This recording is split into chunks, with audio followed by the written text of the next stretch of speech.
watch all these legal shows, and Alan Shore from one of us. That was on Boston Legal.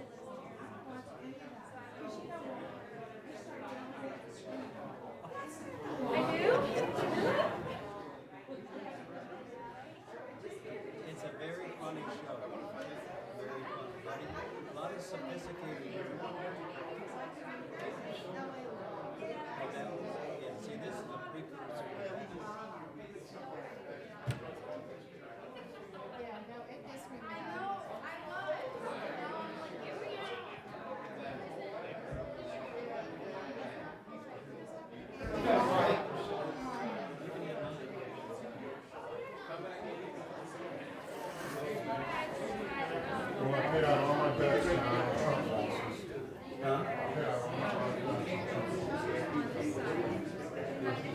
You had a lot of money?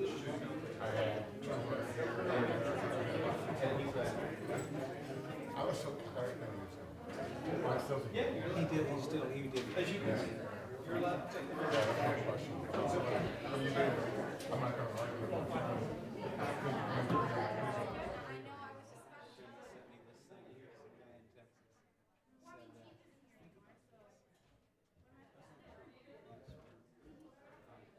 You guys ready to roll?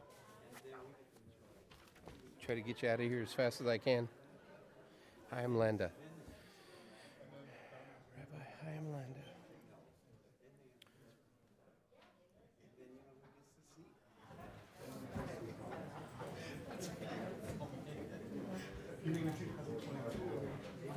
Did you approve 3 of them? Did I approve what? 3 of them. I think they signed. We're going to do all 5. I'm just going to let them roll and not even bring it up.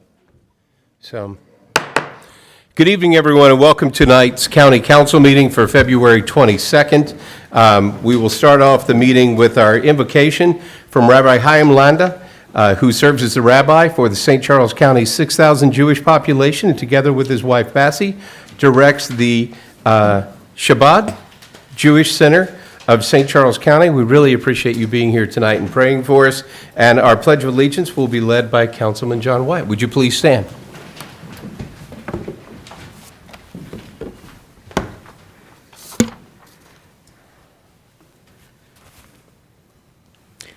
I will begin this prayer with an act of charity.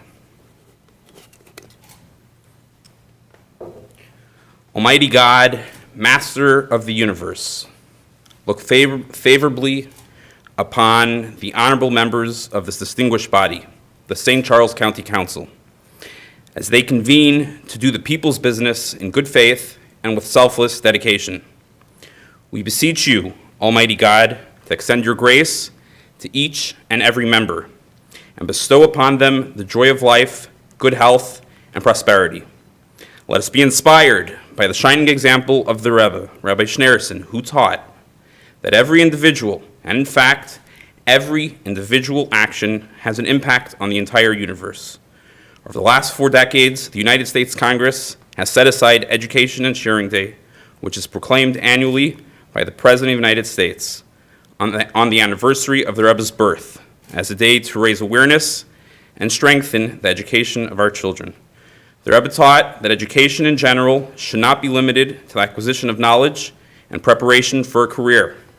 Rather, we must pay more attention, indeed, the main attention, to the building of character, with emphasis on moral and ethical values.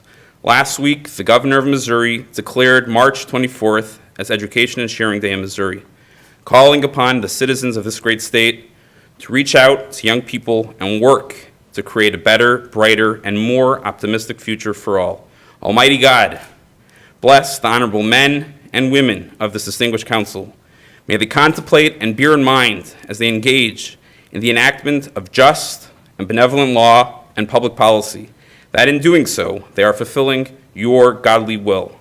May our county serve as a beacon of light for people of all faiths and all walks of life. May St. Charles County help achieve the goal so powerfully stated in our Pledge of Allegiance, so that America is truly one nation, under God, indivisible, with liberty and justice for all. Now let us say, Amen. Amen. Thank you. You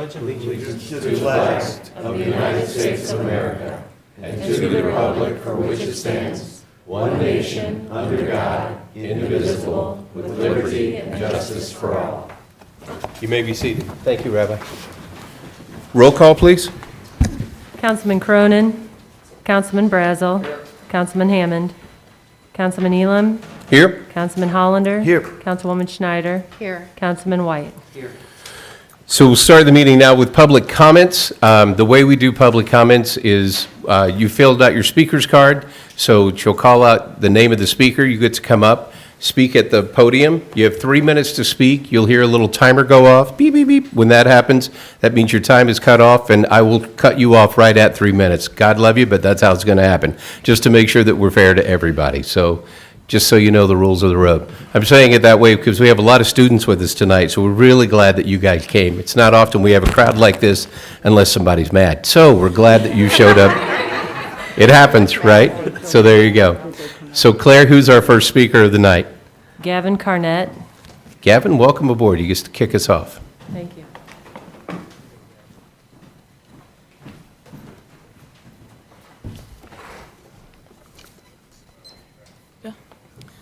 Good evening. I'm Gavin Carnett, and I represent a group of high school students at Fort Zumwalt North called Project Smile. We, among other students, are tired of these overcautious COVID-19 rules that are destroying morale and the mental well-being of our youth in schools and the rest of society. We are here to speak to the St. Charles County Council and the Health Department in order to make a change in what they have had our schools to do.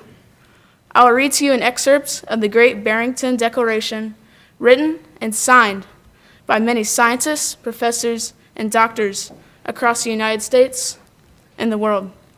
It says, "The most compassionate approach that balances the risks and benefits of reaching herd immunity is to allow those who are at minimal risk of death to live their lives normally, to build up immunity to the virus through natural infection, while better protecting those who are at the highest risk. We call this focused protection. Those who are not vulnerable should immediately be allowed to resume life as normal. Simple hygiene measures such as hand washing and staying home when sick should be practiced by everyone to reduce the herd immunity threshold. Schools and universities should be open for in-person teaching. Extracurricular activities such as sports should be resumed. Young, low-risk adults should work normally rather than from home. Restaurants and other businesses should open. Arts, music, sports, and other cultural activities should resume. People who are more at risk may participate if they wish, while society as a whole enjoys the protection conferred upon by the vulnerable, by those who have built up herd immunity." Thank you. Thank you, Gavin.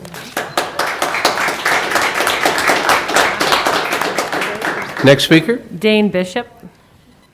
is it Dean? Dane. Dane. Sorry, Dane.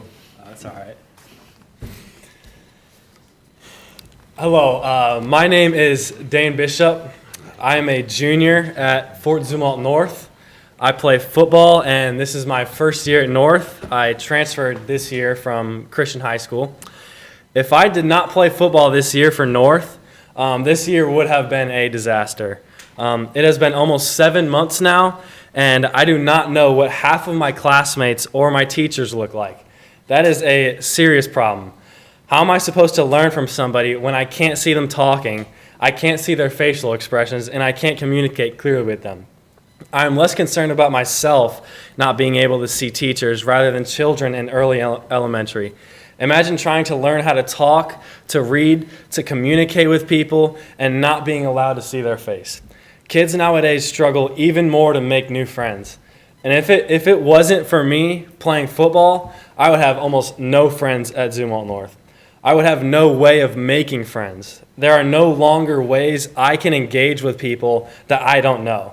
I know I'm not the only one who has experienced this and is still experiencing this. But let's talk about the actual health aspects of the mask. When doctors perform surgery, they are not allowed to touch their mask. Why? Because once you touch your mask, it becomes contaminated. How many times do you think kids touch their masks in a day? At least hundreds. They continue to contaminate their mask and breathe in the same contaminated air for 7 hours straight. How dare they take it off for a couple minutes in class to breathe some fresh oxygen? How many kids do you think go home and then wear the same mask they wore the day before school? It is not physically or mentally healthy for these kids to be wearing masks for 7 hours a day straight. Also, I am demonized for simply thinking this and wanting to go back to normal. I'm considered selfish for wanting people to make their own rational decision, while people who are scared and force everyone else to wear a mask because of their fear are not. Who is really the selfish one in that situation? I have stated my opinion about going back to normal and have been called an idiot by my teacher. I have been called an effing idiot by a classmate. I have been cursed at by multiple students. I have been shut down for even thinking that I want to go back to normal. I want to see kids happy. Kids no longer have the energy they used to. I want to see kids engaging instead of going straight to their phones. I don't want to see a generation of kids losing their ability to make friends, communicate with people, and enjoy life. I want to protect the vulnerable, but let everyone else live their normal life. When did that become such an evil idea? What we are doing and have been doing for the past year is destroying our generation. Thank you. Thank you, Dane.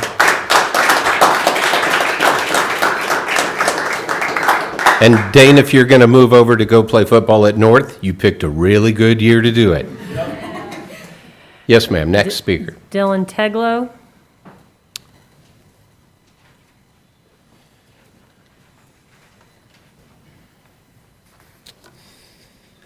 Good afternoon. I'm Dylan Teglow. I also play football. I'm a senior. I will be graduating soon. I will be going off into the military, and I'm excited. But we're not here about me right now. I'm here because of the crucial effects that have been happening to our students in our high school that I have seen due to the mask mandate, to the other COVID restrictions on a daily basis, and they are getting even more stricter nowadays. And just today, and I have a coach who is in my weightlifting class where many students are lifting hundreds of pounds of weights, and it is hard for them to breathe, and they are getting close to passing out and just dropping. But because of his bosses, he is being told and getting emails that he has to get stricter and harsher on the mask, and we have to keep wearing it, otherwise we are punished. And I would like to talk about the declaration that Gavin was talking about. On October 4th, 2020, this declaration was authored and signed in Great Barrington, United States, by Dr. Martin Kulldorff, professor of medicine at Harvard University, a epidemiologist. Sorry. Epidemiologist, Yeah. we're with you. Yeah, thank you. Expertise in detecting and monitoring infectious disease outbreaks and vaccine safety evaluations. Dr. Sundra Gupta, professor at Oxford, who has expertise in the same things. Dr. Jay Bhattacharya, I'm sorry if I butcher his name. He is also a professor at Stanford University Medical School. These doctors are not the only doctors who believe this. Along with these authors, the declaration has been signed by 754,405 concerned citizens and 13,705 medical and public health scientists and 41,445 medical practitioners from around the entire world. I can attest to that, and I agree with them. And I know we are not the only ones. And we want to be heard, and I would like to thank you so much for this time. And we are very thankful for the amazing things that you have done for our community as well. We truly appreciate it. And we just want something to be done about this. And I'm done. Thank you. Thank you, Dylan. Brian Bishop. Hang on a second, Brian, before you talk. Dylan, what military branch are you going into? Air Force. God love you. I was waiting for you to say Navy, but Air Force is good too. Never mind. Sorry, Brian, go ahead. Thank you. Thank you guys for letting us speak this evening. And Coach Hollander, always good to see you. My name is Brian Bishop, graduate of St. Charles West High School, and was a player of Coach Hollander many years ago when he had more hair and mine wasn't gray. And Mr. Ellman, thank you for what you've done with helping getting our schools out and active as much as possible. So I'm going to go ahead and read from a prepared statement. So my visit here tonight is born out of many conversations with students that I've had over to our house. And you can judge a community on how it treats its children. How we are treating our children in our schools is an absolute disgrace. The COVID response that they are forced to deal with is unjustified. The data does not justify treating our kids like animals. Put yourself into the shoes of a 14-year-old Zumwalt North student. Draconian, all day, everywhere mask mandate. One-way halls, spaced out, unsocial lunches. You can't use your lockers. Teachers are constantly harassing you about proper mask wearing. The dark cloud of constant fear, fear of the boogeyman virus, fear of the breaking the rules, fear of getting out of line. All that extra stress. Does this sound like a happy place to learn? Does this sound like a place that you would want to be for 8 hours a day? I'm going to pause here for a second. When we were coming in, I'm pretty anti-mask guy, and I was going to watch all of you guys wearing masks and see how many times you touched your mask and how many times you contaminated your mask. But you guys are at your job right now, and you get to not wear your mask. You get to take it off. They don't get to do that all day.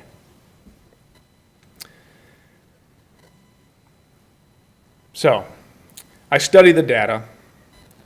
The data does not justify punishing our children like this. And yes, it is punishment. And let's talk about the mask. The mask is dehumanizing, period. The mask has a profound negative psychological effect. You cannot deny that. Our children deserve better. Fight for them. Coach, I'm asking you to fight for them.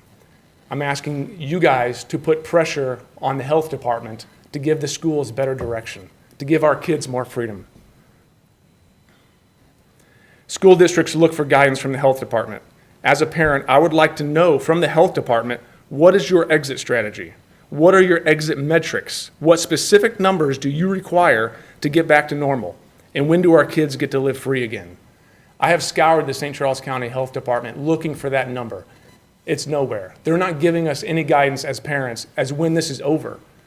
And that sounds like it's kicking the can down the road. It sounds like not taking responsibility. The data does not justify them living the way they are in basically a prison. So thank you for your time. Thank you.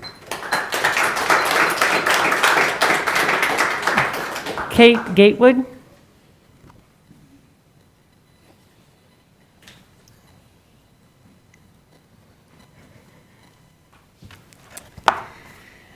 Good evening. So I appreciate your time tonight. So I'm going to talk about smiles from a prepared statement as well. Smiling is contagious and very rewarding. In words of Mother Teresa, peace begins with a smile.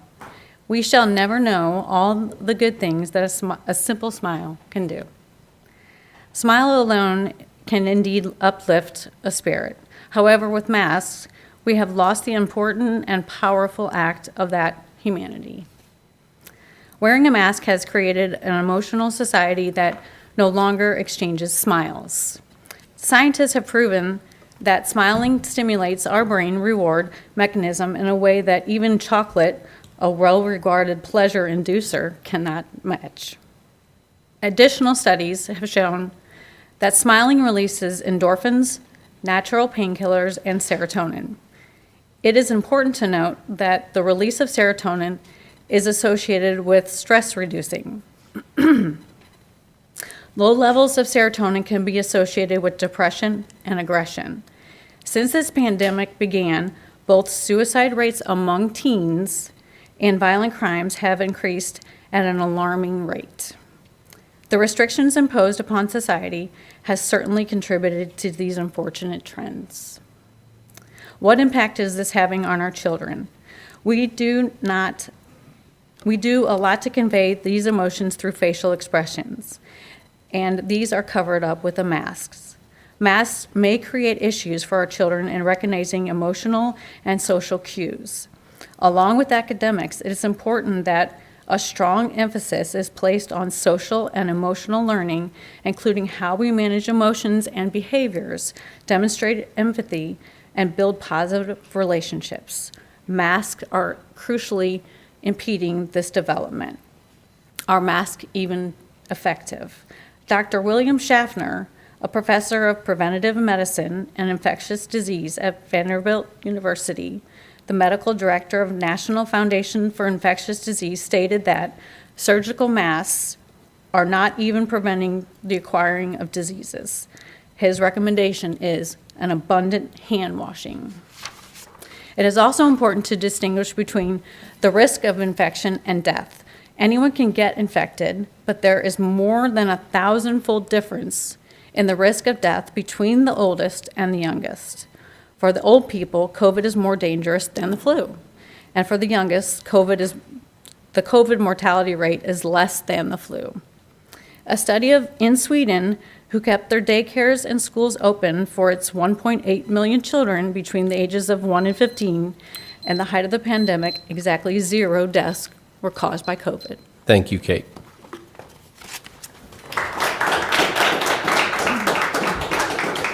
Last speaker is Arnie Dienoff. Hang on just a second. Mr. Dienoff, you can come on up. Mr. Brazel? Did you mind if I make a comment? Go ahead. I'd like to thank you guys for coming in. I think you did a great job. It's important that you're involved in stuff like this. If you want to continue, I'd keep coming to these council meetings, and I'd bring more and more people with you every time, and I'd protest it peacefully. I agree with everything you've said. I haven't worn a mask up here one time. I don't agree with them. I think they're wrong. I think it's a constitutional violation of getting your temperature taken and having worn a mask, and I don't believe they work. There's a lot of evidence out there. Some of us on the board feel that way. It's that perspective of whether or not it's selfish or not to wear one. I don't believe it's selfish to not wear one. I agree with what you guys said, but I want to thank you for coming in, and Katie, thanks for calling and organizing it, and it's important that you guys are involved. I think it's really important. Keep doing what you're doing, because you're showing strength is what you're doing. Thanks for your understanding for the Zumwalt West girls in the room, too, and not starting anything. We appreciate that. Mr. Dienoff, the podium is yours, sir. Thank you guys for coming. Thank you very much, members of council. My name is Arnie A.C. Dienoff, County Public Advocate. And the first thing that I like to do is I'd like to say thank you to all of our county snow fighters in the effort last week and what they do for us. We had the toughest storm in a decade, and we owe a great gratitude to those workers. The council, in this current budget, you increased their pay and step increase. It was well worth the investment, in my opinion. I just wish you would extend that to all the other departments, especially corrections and looking at our police salaries. We appreciate what the snow fighters sacrifice for our county residents. The $165,000 in county lobbyists, I've gotten nothing from the staff in my requests. I know that they give them a weekly or bi-weekly update, and they have 2 staff members in the county executive's office that watches and monitors Jefferson City and the change of legislation.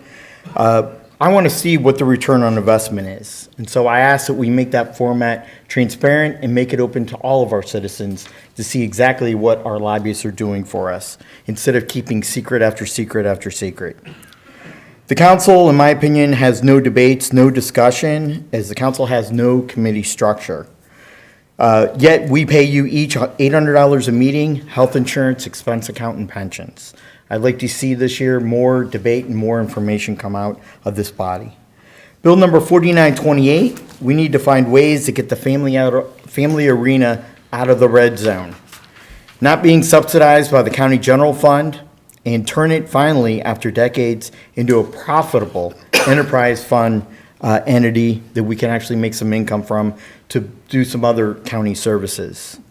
The pay-to-play politics for current elected officials needs to come to a screeching halt. I asked you at a previous meeting that our county charter be amended not to allow being hired as a county employee from 1 year to 5 years to boost their loggers' pension payouts. that's being done in neighboring counties, and I think that we need to get ahead of the curve and make sure that it's not taken advantage here in our county. I asked that the council members disclose who on the county council has had the COVID-19 vaccination of all the county council members up there. We still have corrections officers and we still have police officers and teachers in our community that still haven't received the vaccination. So I'd like to find out if you've received it and jumped the line somehow. And I want to ask that we strive to keep our tax dollars and buying goods here in St. Charles County. I think it's important that we make that conscious effort to make sure that that gets done.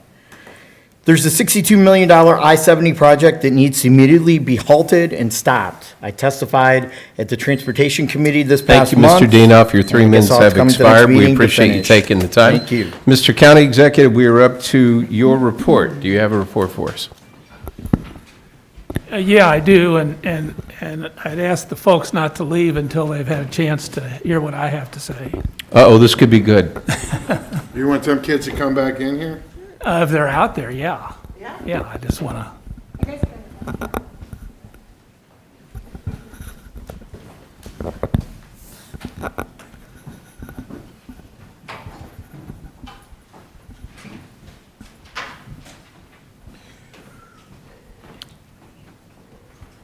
They're not having attention, are they?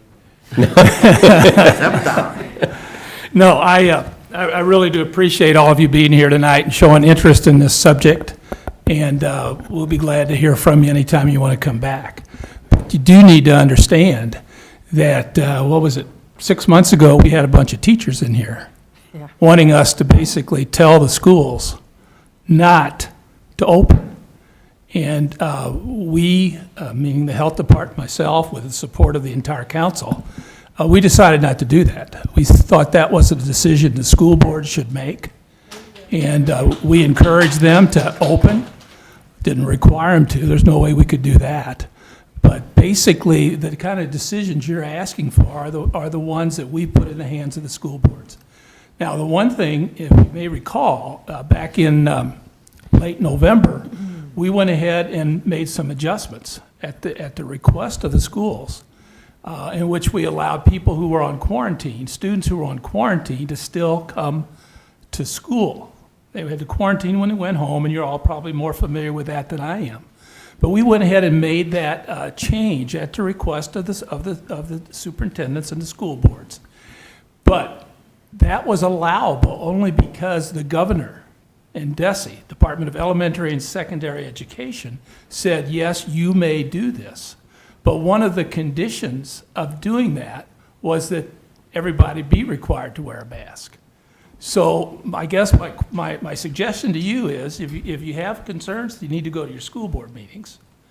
But even if you go to the school board meetings, I think they may tell you that their hands are tied somewhat by the governors and the DESE, I don't know, what would you call it, Joanne? Guidelines? Guidelines, and it was actually a requirement. And of course, the justification they gave is that it wasn't necessary for those people to quarantine because there was a mask. Now, you may disagree with that reasoning, but that's the reasoning. And again, I don't want to discourage anybody from coming back because you're always welcome. But I think you need to know exactly, where you need to lodge your complaints if you're not happy with what's going on. Can I ask a question? The last thing I would say, Mr. Chairman, in my report is that we're very pleased with the effort that the health department is making to give the vaccines that we receive. We were hoping to receive as many as 4,000 vaccines this week. As it turns out, we're only going to get 2,300. But that's a whole lot more than we've been getting. Right. So instead of doing 2 days at the family arena, we'll be doing 3. And again, I just want to thank our health department because they've had to round up a lot of vaccinators. They've had to round up a lot of volunteers. And unlike some places, we're not charging anybody any sort of administrative fee. We're doing a lot of this with our own health department budget and with volunteer help. And I believe it's Tuesday, Wednesday, Thursday this Tuesday, week, is that Wednesday, right? and Thursday. Yeah. Tuesday will be second doses. And Wednesday and Thursday, people will be getting first doses. Excellent. Okay. Mr. Brazel had a question? I was going to ask you, Steve, as far as the mask mandate, I want to understand this as well. is the health department put that out for the schools? Is it like an advisory, or is it encouraged strongly recommendation, or do they do anything, our health department, or is it just an absolute mandate from the school boards? It's up to the school boards. And Okay. the fact of the matter is, if the school boards are going to take advantage of that exception that the governor created for them, one of the conditions of taking advantage of that exception, which they all have with our support, is that there has to be a mask in the classrooms where these otherwise quarantined students would be. Well, I mean, I would like to say the numbers are so minor, if you even believe in the numbers to begin with, that this COVID, all these COVID things that we're doing it seems completely senseless and quite ridiculous if you look at other facts. And so I'm just thinking there has to come a point where we just gotta stop all this Well, stuff. what COVID things are we doing? Well, all of our employees are mandated to wear a mask, which I think is totally ridiculous, but I mean, that's not Okay, my other call. than that, what are we The mandating? temperature thing, coming around the back, what are we still doing with restaurants, the 50% stuff? I mean. No, there's no 50% stuff on. I guess some of them think that, I don't know. Some of the restaurants think that, but I just No, well, think. there's not. Okay, I understand, I hear what you're saying, but I Why think, why would anybody think that? well, we have to start just say that Okay, everyone has what a we right are to- doing is requiring it of our own people, and if you remember, the thing that I emphasized all along is, we're not gonna mandate things we can't enforce. Right, And we did it with our own people because we can enforce that. And yeah, if you want us to think about when we're gonna do away with that, I mean, we actually have sort of had discussions on that, and when we can get back to normal on some of these things. And if you're telling me you think it's to be sooner than later, I'd like to think that you're right, but we'll be considering those things. everywhere I go in southwest St. Charles County, Lake Ozarks, whatever, this COVID thing doesn't even exist in the communities I hang out in. So, I mean, I'm just saying, I don't believe in it, and, whatever, but, and as far as the comment made by the last speaker, the vaccine, I'll never get the vaccine, so you won't have to worry about me bumping in line.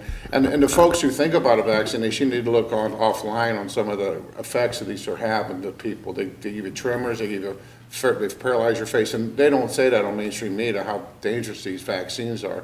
So you really need to think about it. There's a lot of other information out there that doesn't test these things to be so positive. So there's a lot of information out there, I'm just saying. I'm not gonna get into the vaccine conversation, but they're not that healthy for you, I'm just saying, so, anyway. Was that a question?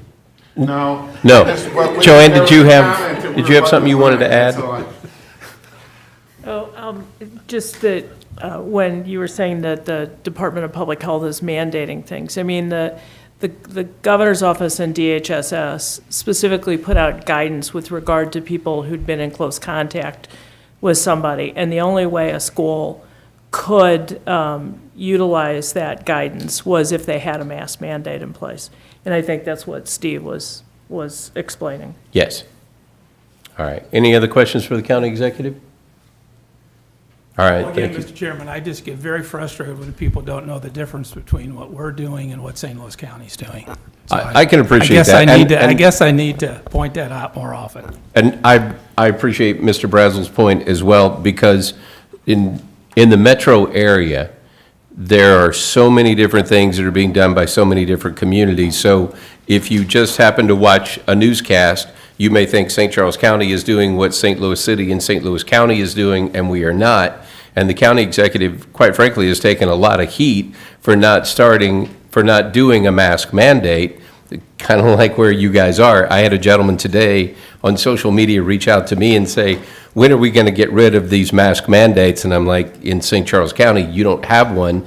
And he happened to live in St. Charles County, but it's one of those kind of things where he was confused based on what other people around have said. So I understand why people would be confused. Well, there's people show up here and think they're at the city of St. Charles, so. We have had that happen before. People show up here and complain about something with the city. It's like different building down the street, but thanks for coming in. Guys, thank you all for coming. You're welcome to stay for the whole meeting, but if you want a jet, I get that as well. So it's one of those kind of things. We will move on to the consent agenda. Are there any items to be removed from the consent agenda tonight? Move to accept. Second. Motion to accept and second. All those in favor say aye. Aye. The consent agenda is passed. Moved on for bills for final passage. We only have one tonight, Bill number 4928.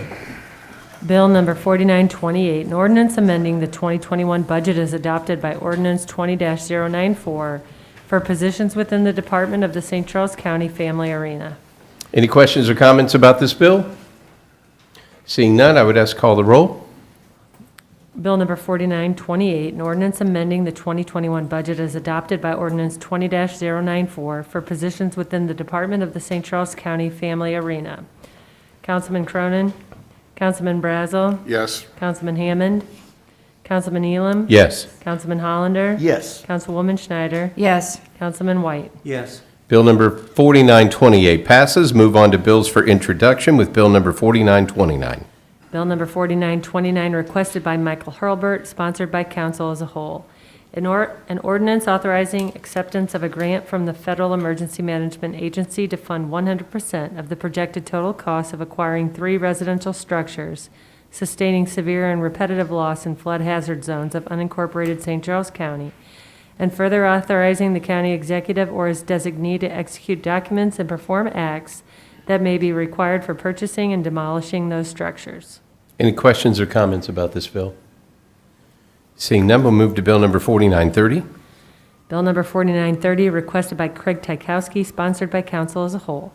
An ordinance authorizing the county executive to execute Surface Transportation Program Agreement, Federal Project STP-7303619, with the Missouri Highway and Transportation Commission for reimbursement of funds to 80% of the eligible costs up to a maximum amount of $1 million for work associated with the road construction, sidewalks, and turn lanes on Duello Road from Missouri North to Orff Road.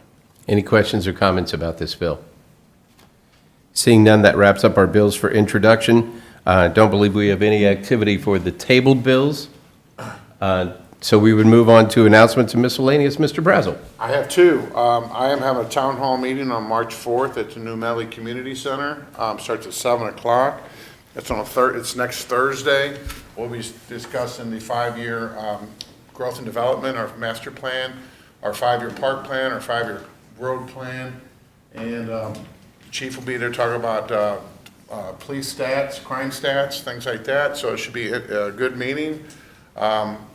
And so also Defiance is hosting its Defiance St. Patty's Day Parade on March 13th. And so get online on the DMA, Defiance Merchants Association. You can have a float in there. We're going to have Rangers and UTVs, ATVs, horses.